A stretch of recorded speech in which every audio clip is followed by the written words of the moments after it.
তুমি পান খায়া জান কইলা আর হইলা না, বাবাইশা কাছে আইসা মন দিলা না, তুমি তো দিলা না। তুমি পান খাইলা জান কইলা আমার হইলা না। ফ্ল্যাশব্যাক।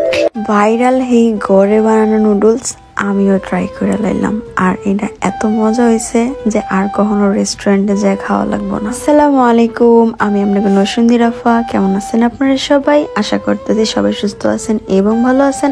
আলহামদুলিল্লাহ, আল্লাহ তাআলার রহমতে আমিও অনেক ভালো আছি। কে শাড়ি পইরাও একবারে বাঙালি মায়াগো মতন মাটির চুলায় রান্না করবো, তাও এমন একটা জিনিস রান্না করবো যেটা কিনা এখন ফেসবুকে অনেক বেশি ভাইরাল। ভিডিওতে যাওয়ার আগে আজকের ভিডিওটা কেটা কোন জায়গা থেকে দেখতেছেন অবশ্যই কিন্তু কমেন্ট সেকশনে জানাইতে একদমই ভুলবেন না। মাটির চুলায় রান্না বান্না তো এখন আমরা অনেকেই ভুলে গেছি গা, কারণ সবাই এখন গ্যাসের উপরে নির্ভর। ওই জায়গায় আজকে আমি একেবারে বাঙালি মায়ের মতন মাটির চুলায় রান্না করবো, তাও আবার শাড়ি পরা। লাগতেছে না একবারে সিরিয়ালের নায়িকাগো মতন কিনা অলওয়েজ সাজুগুজু কইরা ভারী ভারী গহনা পইরা সারা দিনের কাজকর্ম করে রান্না বান্না করে কাইন্ড অফ আজকে আমার ওইরকম একটা লুকে আপনারা দেখতে পাইবেন। আর আজকে আমি যেই শাড়িটা পরতেছি শাড়িটা আমার এত পছন্দ হয়েছে। সামনে যেহেতু আবার ডিসেম্বর মাস হইতেছে, আপনারা কিন্তু 16 ডিসেম্বর হিসেবেও এই শাড়িটা পরতে পারেন। অনেকদিন ধরে ইচ্ছা করতেছিল যে চোখ বইরা আমি কাজল পরবো। সচরাচর আপনারা কেউ আমার কাজল পরতে দেখেন না,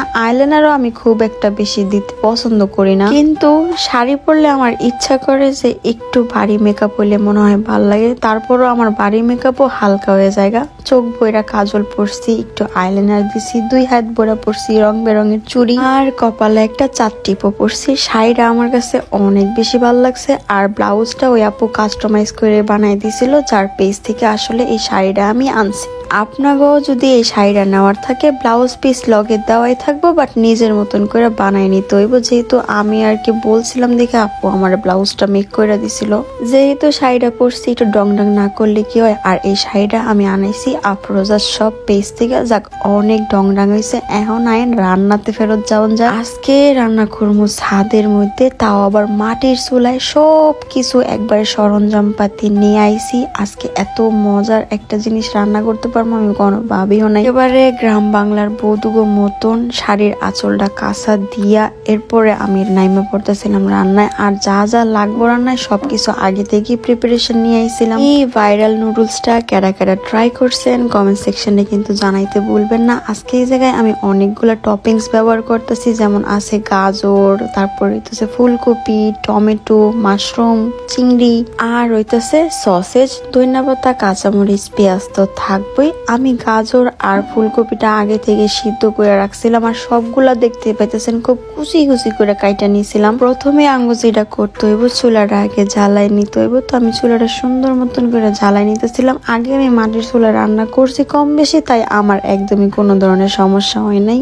ওই যে একটা কথা আছে না, যে রান্ধে হাই চুলো বান্ধে, বিষয়টা আসলে ওই রকমেরই। তো লাকড়ি যেহেতু আমার কাছে অনেকগুলাই ছিল, আম্মু যেহেতু আগে মাটির চুলায় রান্না করতো, তাই তেমন একটা সমস্যা হয় নাই। প্রথম অবস্থায় যেহেতু আমরা ভাইরাল নুডলসটা বানাবো তার লাগে লাগবো ডো। তো ডোটা আমি আগে থেকে বানাই নিছিলাম। আটার মধ্যে ডিম দিয়া একটু লবণ দিয়া গোলাই নিছিলাম, আর বোতলের মুখটা সুন্দর করে ফোটা করে নিছিলাম শিক দিয়া। চেষ্টা এত সিম্পল আমি প্রথমে বুঝতেই পারিনি। তো আমি পুরো বোতলের মধ্যে আর কি ব্যাটারটা বইরা নিছি, আর একটা নন স্টিকের প্যান নিছিলাম যেটার মধ্যে আমি একটু বাটার দিয়া নিছিলাম, কারণ যেহেতু আমি নুডলসটা পুরো কড়াইয়ের মধ্যেই বানাবো, কড়াইয়ের মধ্যে যেন একটু না লাগা যায় ওইটা আসলে আমি একটু খেয়াল রাখতেছিলাম। তো প্রথম অবস্থায় খুবই বাজে একটা ডো হয়েছিল, তো আমি যাই হোক ওইটা আলাদা করে উঠাই রাখছি। এরপরে আমি আবারও ট্রাই করলাম। মেইনলি নুডলসটা হইতে হবে চিকন চিকন, তো আমি ওইভাবে আর কি দেওয়া ট্রাই করতেছিলাম। আর এবড়ো থেবড়ো হইলেও লাস্টে আপনারা দেখতে পাইবেন যে কত সুন্দর নুডলস আমি বানাইছি শুধুমাত্র এই আটা দিয়ে। ফেসবুকে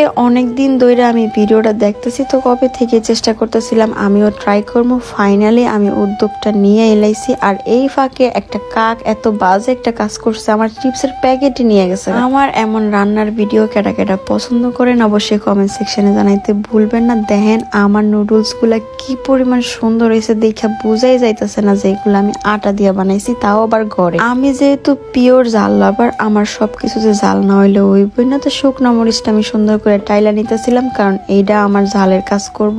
আজকের পুরা রান্নাটা আমি বাটার দিয়া করবো। আপনারা চাইলে তেল দিয়েও করতে পারেন, কোনো সমস্যা নেই, কিন্তু বাটারের স্মেল আমার কাছে অনেক ভালো লাগে। তো বাটারটা গইলা যাওয়ার পরে আমি এই জায়গায় পেঁয়াজ আর কাঁচামরিচ দিয়ে দিতেছিলাম একটু বাজার লেগা। তোগুলা টপিংস নেওয়ার একটাই রিজন, আমি চাইতেছিলাম খাওয়ানোর জন্য মজা হয়, কারণ যেহেতু আমি ফার্স্ট টাইম বানাইতেছিলাম। ফেসবুকে আমি অনেক ভিডিও দেখছি, যদি আসলে মজা না হয়ে থাকে তাইলে তো আমার সবকিছুই নষ্ট, তাই আমি একদমই চান্স নিতে চাইনি। তো এই পর্যায়ে আমার পেঁয়াজ কাঁচামরিচ ভাজা হয়ে যাওয়ার পরে আমি মাশরুম আর চিংড়ি মাছটা দিয়ে আর একটু বাইজা নিছিলাম। মাটির চুলায় রান্নার টেস্টটাই আসলে অনেক ডিফারেন্ট। এরপর আমি টমেটো দিয়ে দিয়েছিলাম, এক এক করে যা যা টপিংস ছিল সবকিছু দিয়ে আমি সুন্দর মতন করে বাইজা নিতেছিলাম। রান্না করতে বরাবরই আমার অনেক বেশি ভালো লাগে, আর জিনিসটা যেহেতু মাটির চুলা ফ্লেভারটা আসলে অন্যরকম। তো যতগুলো টপিংস ছিল সবগুলো সুন্দর মতন দিয়ে আমি ভাইজা নিতেছিলাম। এই পর্যায়ে আমি লগে অনেকগুলো জিনিস অ্যাড করছি, যেমন পাপরিকা পাউডার দিছিলাম কালারটা চেঞ্জ হওয়ার লাগে, টমেটো সস দিছিলাম 2টা পাতার মতন, এরপর হইতেছে গার্লিক পাউডার। এই সব কিছু আমি আবার সুপার শপ থেকে কিনে আনছিলাম শুধুমাত্র এই রেসিপিটা ট্রাই করার লাগে। তাইলে বুঝেন কি পরিমাণ ডেসপারেট আমি। আমার সবগুলা টপিংস প্রপার ভাজা শেষ। এই পর্যায়ে সেই নুডলস যেটা কিনা আমি হাতে বানাইছি এইটার মধ্যে দিয়ে দিছি। ও এই জায়গায় কিন্তু আমি আবার গোলমরিচের গুঁড়াও ব্যবহার করছিলাম, আপনাকে ইচ্ছা না হলে নাও দিতে পারেন, বাট আমার কাছে গোলমরিচের ফ্লেভারটা অনেক বেশি ভালো লাগে। এই পর্যায়ে এটার কালারটা মাশাআল্লাহ এত সুন্দর আইছে, দূর থেকে কেউ একবার দেখে বুঝবোই না যে এই নুডলসটা আমি ঘরে বানাইছি। তারপরে আমি আবার একটু সয়া সসও দিছিলাম, যেহেতু আটার মধ্যে আমি লবণ দিছিলাম তাই আমি ওই পরিমাপ হিসাবে দিলাম।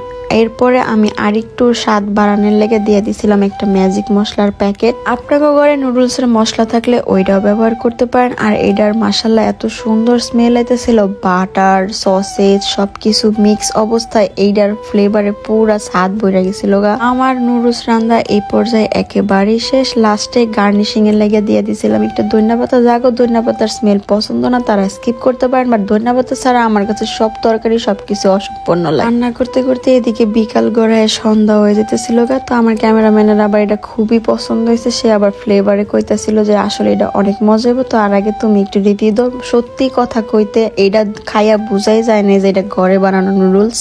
যেমন তার কালার, তেমন তার টেস্ট, তেমন তার ফ্লেভার, মানে এক কথায় অনন্য। এত সুন্দর সাজ, এত সুন্দর শাড়ি আর এত মজার একটা নুডলস, সবকিছু এক ভিডিওর মধ্যে আপনাদের লগে শেয়ার করলাম। কেমন লাগলো কমেন্ট সেকশনে জানাইতে একদম ভুলবেন না। আর রান্না করলে তো একটু এলোমেলো হইবই, তো আমার পিছনের ব্যাকগ্রাউন্ডটা প্লিজ ইগনোর করেন। লন আপনাদের লগে রিভিউ দেওয়ান যাক। আমি যদি খাওয়াইতে পারতাম আপনাদের তাহলে বুঝাইতে পারতাম যে বিষয়টা আসলে কতটা মজা হয়েছে। ঘরে কয়েকটা জিনিস থাকলে আপনি ইজিলি এটা বানাই নিতে পারবেন, আর আপনার ফ্যামিলি হোক, আপনার বাসায় কোনো মেহমান আয়োগ যাই হোক না কেন, হ্যাঁ করে আপনি সারপ্রাইজ করে দিতে পারবেন। আজকের ভিডিওটা এতটুকুই। ভালো লাগলে পেজটা লাইক ফলো করেন। দেখা হয় অন্য কোনো ভিডিওতে। সবাই জানাইতেছি আল্লাহ হাফেজ।